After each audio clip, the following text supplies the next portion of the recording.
I'm gonna get a quick thumbnail right here, so let's position ourselves. There we go. How am I gonna do this?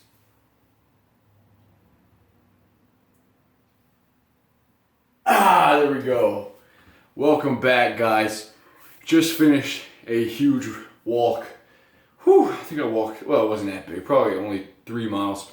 So yesterday we talked about going in the past, slaying those demons so that we can free up our mind to go ahead. Now real quick before I start this video too, not only of past memories and like experiences that kind of haunt your life, but just stuff that you think of now. For instance, when I get a new video idea, in my brain it's very important that I make a video and I don't let it sit, because now like if it sits for too long, then I feel like it blocks everything else from coming into my mind. So like I'm not as creative. When I get creative, I write it down, I make the video, that way it frees up this data in my mind, and now I can get more creative. Okay, but that's just one thing, I don't want to forget that.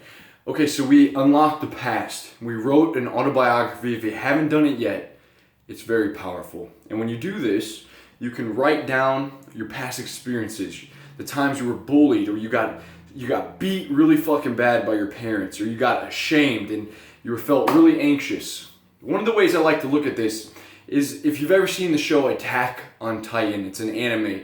It's pretty gruesome. I've only seen a couple episodes, but really fucking cool. And the premise of the story is that there's this village, and there's this huge wall. And the wall that they live in, okay, they're like forced into this little camp almost, is to keep these humongous titans from getting over that wall. I mean, these guys are 100 feet in the air. If you ever played Shadow of Colossal, think that tall. And they're trying to get in. So these people are constantly living in fear of what's beyond that wall. And that story kind of reminded me of, that's the same when we're holding on to our past. Like we're living in the fear of our past, and it keeps us from moving forward. Really like unlocking that data in our brains to see the future clearly, to see what we want. Okay, so we slayed the demons. Now it's time to move forward and step up to the dragon. And one of the things I want to talk about real quick is goals. So a lot of us want to go no-fab, right? We want to actually stick to no-fab. We want to get 90 days in no-fab. We want to change our fucking lives. We want to avoid the porn. What's another goal you guys are thinking of? Think to yourself right now some goals of yours going on in your head. For me, it's like get shredded, okay? And I've gotten pretty decently shredded. I want to give you more. Or for you, it may be getting a great body, okay? Well, let's think, if we just have one reason going into, I want a great body because then I will be able to get all the girls. Okay, but then what happens when you get the girl?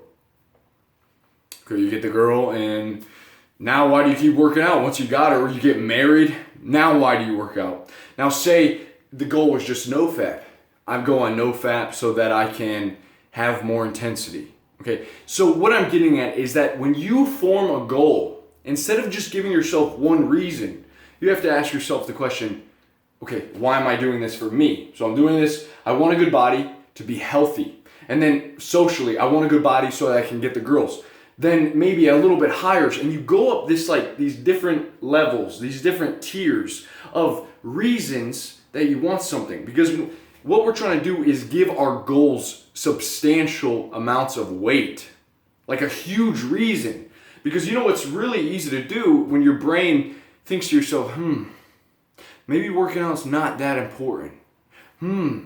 That porn looks pretty good. Maybe a quick fap wouldn't hurt, right? It's real easy to trick yourself if your threshold or if your barricade isn't strong enough. It's easy just to break it down with the tricks of the mind. So we have to give our goals weight, and it's by giving different levels. So I want a good body to be healthy. I want a good body for the girls. I want a good body because I want to be an idol I want to be someone that people look up to, right? I want to inspire people to be the healthiest, strongest version of themselves. So now I have a very weighty goal that it's not easily think myself out of it and slip up.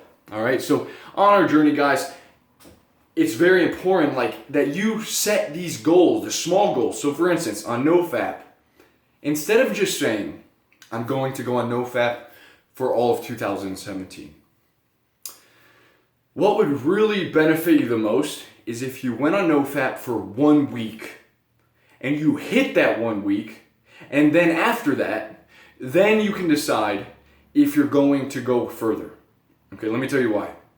It would actually be better you take into account how many days you fap on average and how much you watch porn. So if you watch porn 7 days, if you've been watching it every day, just going 1 day is going to teach your brain, it's going to rewire it because you've already wired your circuitry in your brain to fap, watch porn, okay? But once you do it for just 1 day and you hit that goal, now you're getting like this second hand, you're rewiring yourself, reprogramming it for success. Now you can go 1 day. Now it's possible. So then once you go 1 day, then you go 2, and you work your way up to a week. Guys, for me, it's not real. I can say I'm going 90 days, no big deal, because I've done it before. I know I'm capable of doing it. And so are you. Really, so are you. But when you slip up, you're just reinforcing that hard, like that reprogram. You're reinforcing that. So now you're going to keep fapping, okay? But once you break it, now you give yourself a little bit more power to fight that urge. So, small steps.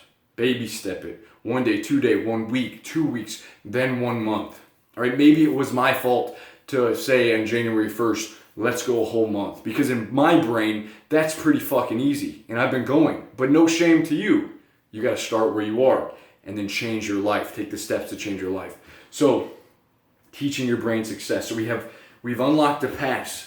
We've given ourselves goals that have a lot of weight, all right, that we can't give up on easily.